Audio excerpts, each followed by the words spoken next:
minha função, finalidade, unicamente, exclusivamente, é fazer a apreensão do menor. E se eu falar não aqui?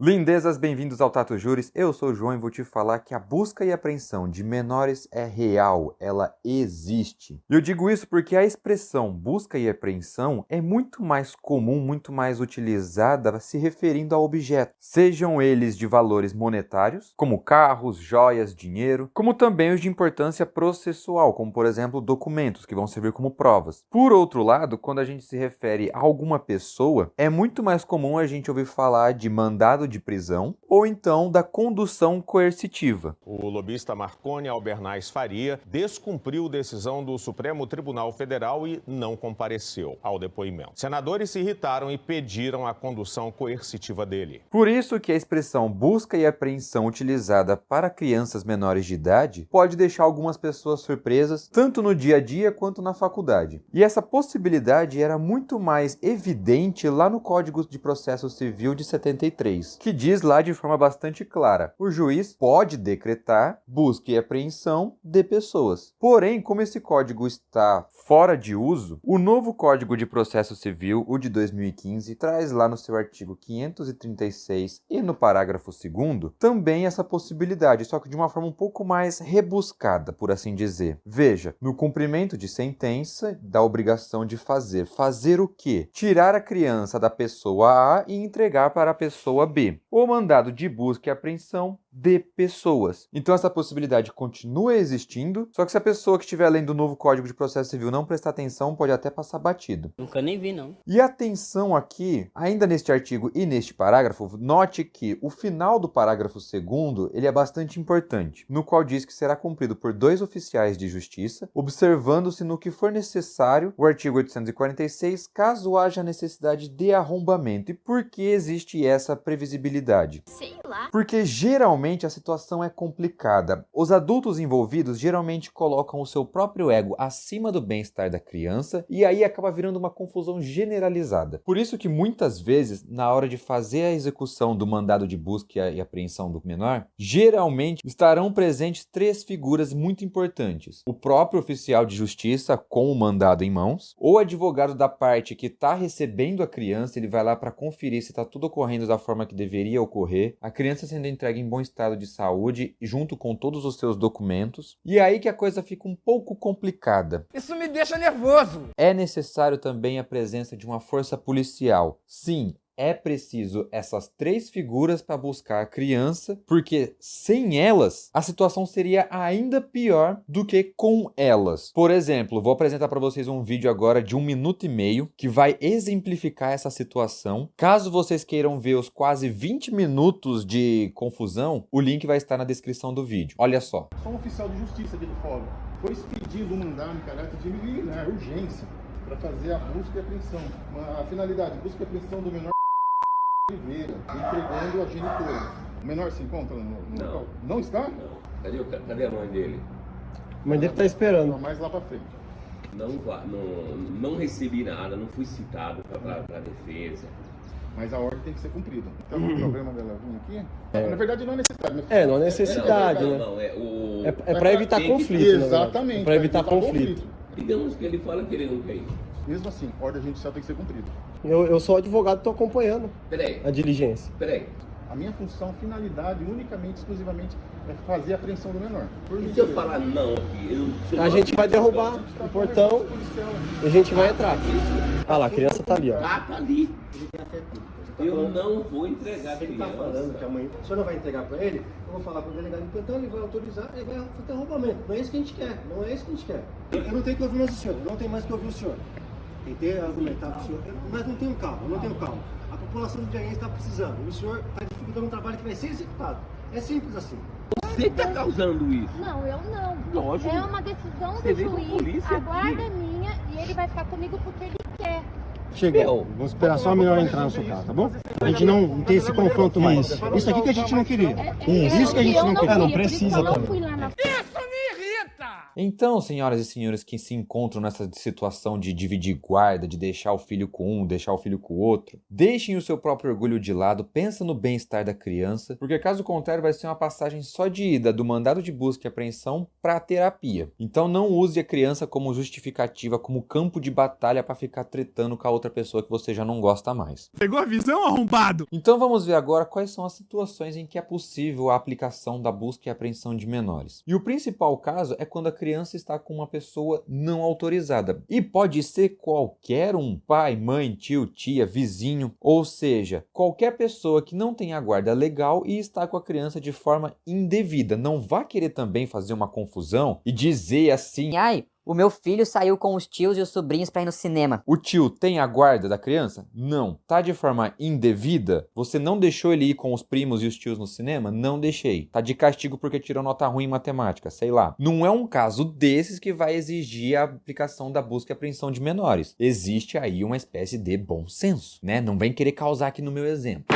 Essa forma indevida se caracteriza quando a criança está impedida de voltar para a guarda da pessoa que tem autorização legal. Impedida fisicamente, impedida geograficamente. A pessoa que está com ela no momento usa todo tipo de empecilho e obstáculo para manter a criança longe da pessoa com quem ela deveria estar legalmente. Até porque, para que fique justificado, geralmente existe uma regulamentação antes. Como assim? Vamos falar aqui dos casos mais comuns que vai ficar mais fácil de você visualizar. Primeiro, existe o divórcio. Um casal que tem filho já não quer mais ficar junto e cada um vai para um canto. E essa criança, para qual canto que vai? Isso é definido na segunda etapa, na qual um dos pais fica com a guarda e o outro fica com a regulamentação, a autorização, o direito de visita. O direito de visita. E até aqui tá tudo bem. Por enquanto não existe um problema para ser solucionado. Porém, contudo, entretanto, todavia, existe aí o terceiro e o quarto passo, e eu coloquei eles juntos porque eles podem se complementar, no qual existe ali o descumprimento do acordo, que pode estar ou não amparada por uma alienação parental. Todo dia tem uma merda. Esse descumprimento pode ser de ambas as partes. Como assim? Pode ser tanto da pessoa que tem a guarda e não entrega nos dias de visita, então a criança passaria, por exemplo,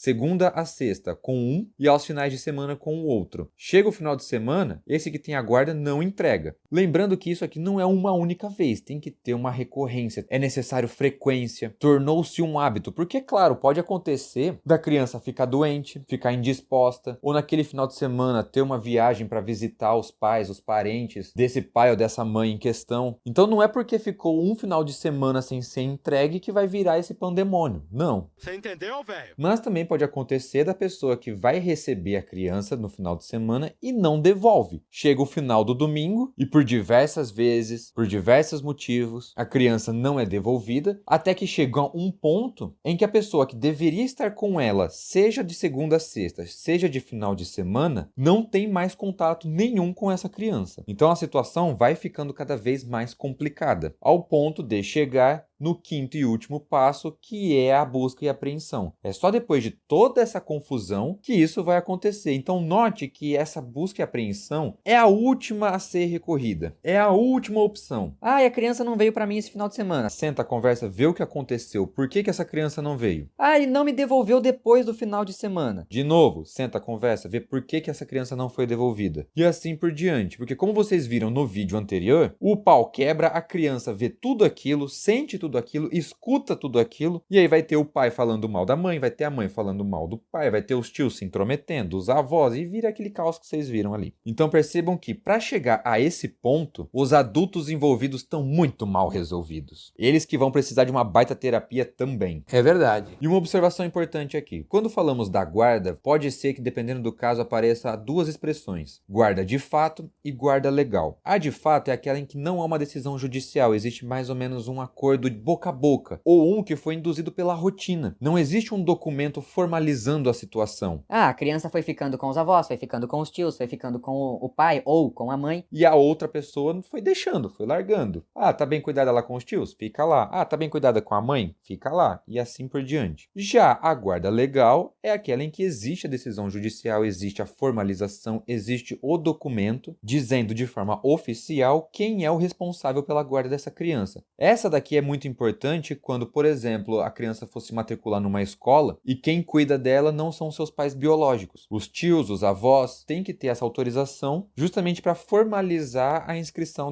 a matrícula dessa criança. Sem dizer que, caso haja toda essa confusão de não devolve daqui, não devolve dali, aquela parte que tiver o documento em seu nome vai ter mais chances de ter a busca e apreensão deferida. Fechou? Tudo bem. E agora eu trago aqui para vocês algumas etapas do que pode acontecer também. Vamos supor que esse acordo é descumprido e, para piorar, a pessoa responsável não tem ideia de onde essa criança está. A pessoa pega a criança e nunca mais devolve, não fala para onde foi, para onde deixou de ir, não pede autorização, simplesmente some. Complicou. E agora, o que vai fazer? E isso pode acontecer tanto da parte que tem a guarda, quanto a parte que está recebendo a visita. Os dois lados podem ser uns baita de uns fila da putas. Nossa. A pessoa interessada vai entrar em contato com o juiz, não é com o advogado, não é com a polícia, não são com os parentes. E vai pedir para o juiz que forneça, por meio de decisão judicial, por meio de mandados, o endereço do suposto sequestrador, e veja aqui que eu coloquei entre aspas, mais uma vez para reforçar, porque pode ser qualquer uma das partes. E gera uma situação muito delicada, que muitas vezes vai acabar envolvendo polícia sim. E essa pessoa pode ter vários endereços que a outra parte não conheça, por isso que vai entrar no jogo aí a Receita Federal, ou até mesmo a Justiça Eleitoral, o Detran, muito importante, e até mesmo o endereço residencial presente nos cadastros das operadoras de telefonia, juntamente com a quebra do sigilo telefônico para saber onde foi que o telefone da pessoa foi utilizado por último, porque vai que naquela região em questão existe uma casa de um parente, então a pessoa vai falar, nesse bairro aí onde o telefone foi usado, mora um tio da pessoa, então é muito provável que ele esteja lá com a criança. E em último caso, se a situação realmente assim, a vaca foi pro brejo de vez, Polícia Federal. Por quê? É ela quem tem controle do passaporte das pessoas. E sim, pode acontecer da criança ter saído do país. Fudeu de vez!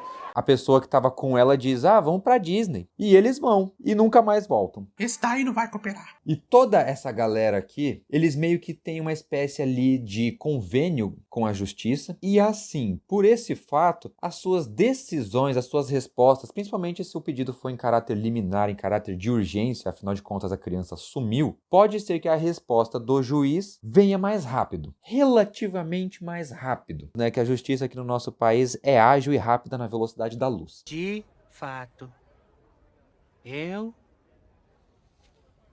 sou. Então, lindezas, aqui resumindo de forma bem simples, quais são os requisitos para que seja aprovado a busca e apreensão? Primeiro, o problema. Se a criança está indo e voltando, está tudo bonitinho, certinho, não tem por que entrar com esse pedido de busca e apreensão. Lembrando que esse problema pode ser diverso, tanto do descumprimento do direito de visita, quanto com o sumiço da criança, entre outros. Cada caso é um caso. É necessário também uma espécie de verossimilhança, que basicamente é a comprovação da alienação parental. Para aqueles que não sabem, é quando um fica fazendo ali a cabeça da criança, botando caraminholas na cabeça da criança, meio que colocando ela contra o adulto em questão, ou outro, né? Fazendo com que aos poucos a criança vá criando o receio, o ranço, e aí vai partindo da criança a vontade de não mais ver a pessoa nos dias de visita ou até mesmo de voltar para casa. De forma resumida, a alienação parental é plantar a semente da discórdia na criança. E aí também tem, né, a comprovação do descumprimento do acordo de visitas, comprovação de que o menor está sendo maltratado, malcriado, está tendo dificuldade na escola, tá ficando doente de toda vez. E uma forma de reforçar essa comprovação toda é por meio de testemunhas e, principalmente, se essa testemunha for, por exemplo, um vizinho. Um vizinho que tenha testemunhado a recusa da entrega ou da devolução. E eu vou reforçar aqui dizer a palavra vizinho, porque meio que quanto mais distante de parentesco e de afinidade essa testemunha for, melhor. Porque meio que assim não tem aquela coisa do tipo, você é suspeito para falar, putz, você é o melhor amigo da pessoa, você é o atual do pai, você é o atual da mãe. Aí o testemunho fica meio que parece corrompido, meio sujo assim, sabe? Agora, um vizinho, uma pessoa que estava ali, um funcionário da casa, alguma coisa um pouco mais distante, já pressupõe que esse testemunho é um pouco mais fidedigno, não tem ali segundas intenções, beleza? Documentos também são importantes e aqui são diversos, são todos aqueles que podem comprovar a ligação com esse menor, como principalmente a certidão de nascimento. Então vamos supor que a pessoa vai entrar lá com um pedido para o juiz dizendo, eu quero o meu filho de volta. Então prova que ele é teu filho. Aí, rapaz, não sei como fazer isso não, hein? Não tenho certidão de nascimento. Aí fica difícil, né? Amiga, não tem como te defender. Se fosse assim, qualquer um poderia fazer esse pedido e a criança seria entregue a Deus dará. E por último, mas não menos importante, é necessário um relacionamento afetivo anterior. Como assim? Porque também não adianta nada a pessoa ter todos os requisitos acima e chegar na hora a pessoa nunca ter tido um contato com a criança. Vamos supor que um dos pais biológicos, depois de muitos anos longe, nunca trocou uma carta, um e-mail, telefonema, WhatsApp, Instagram, nada. Decide entrar com o pedido. O juiz vai pegar e vai falar assim: ô cidadão, qual que é a fita? Nunca teve nenhum motivo para você estar em contato com ele, tá entrando agora por quê? Muito provavelmente nesses casos o pedido de busca e apreensão do menor será indeferido. Até porque muitas das vezes pode ser aquela situação em que pai é quem cria. Às vezes o pai biológico foi um baita de um arrombado e essa falta de dinâmica vai fazer com que o pedido seja indeferido. Para que ele seja deferido, é necessário basicamente a presença desses 4 requisitos em conjunto. E agora, lindezas, eu vou trazer aqui para vocês um modelinho de uma petição de o que pode ser apresentado. Mais ou menos um rascunho, uma exemplificação de como pode ser feita uma petição pedindo essa busca e apreensão. Primeiro de tudo, o endereçamento ao juízo cabível, que pode ser tanto a vara civil quanto uma vara da família. E note que, apesar de muitas dos cumprimentos dos mandados de busca e apreensão ser acompanhados da força policial, a vara para a qual o pedido vai ser enviado não tem nada a ver com o criminal. É civil ou da família, dependendo da comarca, dependendo da situação aí onde o caso for acontecer. Aí você pula lá o espaço, piriri, piriri, pororó, entra com a qualificação da parte, dizendo qual que é o nome, estado civil, CPF, endereço, e vai colocar lá: vem perante Vossa Excelência ajuizar o quê? Ação de busca e apreensão do menor fulano de tal, coloca todos os dados dele também, em face da pessoa tal, também coloca a sua qualificação, e no finalzinho recomendo colocar que é essa pessoa que se encontra inadequadamente, irregularmente, ilegalmente com a criança. E aí depois vai vir os fatos em que a pessoa vai narrar tudo o que aconteceu. A gente tinha esse acordo aqui, eu fico de segunda a sexta, ele fica de final de semana, não me devolveu, já faz tanto tempo, piriri pororó, e vai continuar com a petição. Mas sim, existe aí na internet muitos exemplos que mostram essa estrutura, dizendo que o nome da ação é justamente essa, ação de busca e apreensão de menor. Em alguns casos pode aparecer até ação de obrigação de fazer combinada com busca e apreensão. Pode vir dessas duas formas. E agora aqui, lindezas, eu não trouxe nenhuma questão para esse tema, porém eu trouxe 5 acórdãos, 3 deles indeferindo, 2 deles deferindo o pedido, cada um meio que por um motivo diferente. E eu já peço desculpas pela qualidade da imagem, que foi um verdadeiro copia e cola direto da página, e para não ter nenhuma alteração ficou meio esquisito, mas vamos lá. Aqui tem esse agravo de instrumento, os dados do processo estão ali na parte de baixo, e notem que, obviamente, trata da busca e apreensão do menor, porém, vejam que a situação de risco não foi demonstrada. A criança não tá mal, a criança não vai ser sequestrada, entre aspas, a criança tá de boa. E quando esse risco não é demonstrado, meio que já perde todo o motivo para essa busca e apreensão ser deferida, que é o que acontece aqui, não foi provido. Até porque, nesse caso em questão, a alienação parental apontado aqui ocorreu depois de uma avaliação realizada quase 2 anos antes, então muita coisa pode ter acontecido de lá para cá. Por isso que não foi comprovada a situação de risco iminente da criança e, consequentemente, não tinha por que ela ser resgatada, entre aspas, não tem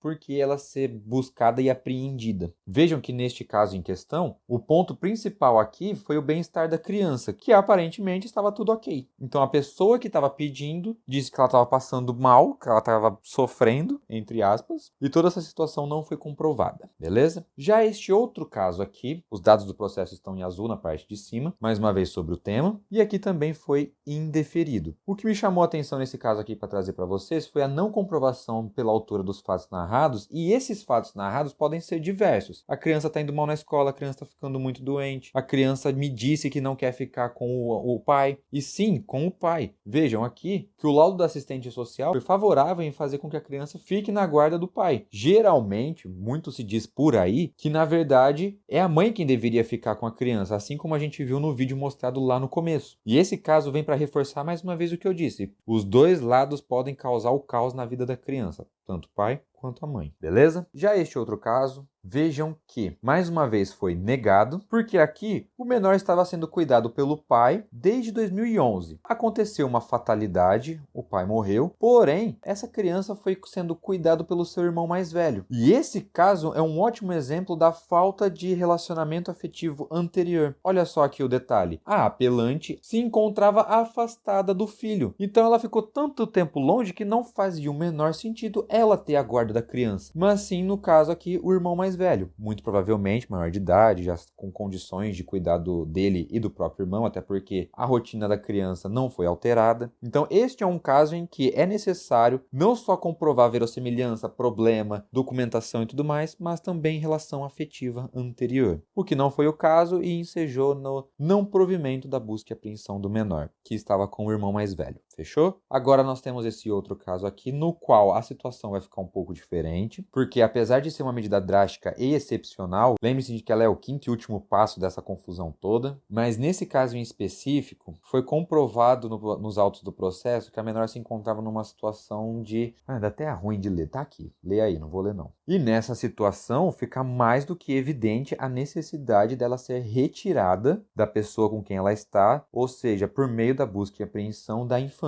Infante é um outro nome para infantil, jovial, criança. Neste caso em específico, eu acredito muito que vai acontecer mais ou menos aquilo que aconteceu no vídeo que eu mostrei para vocês.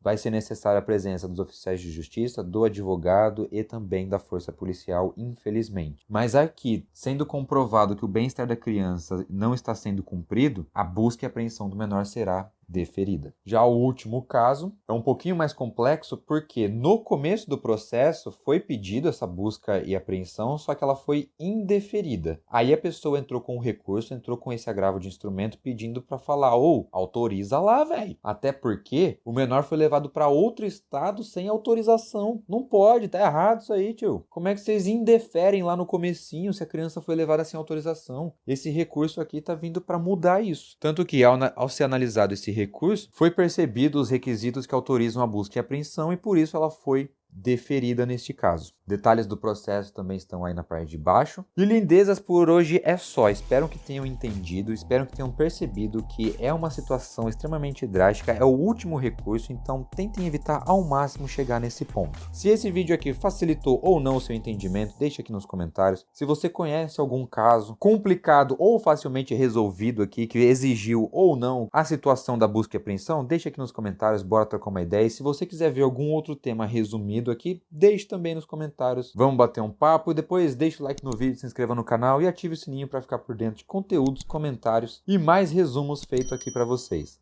Valeu pela atenção e até o próximo vídeo. Tchau!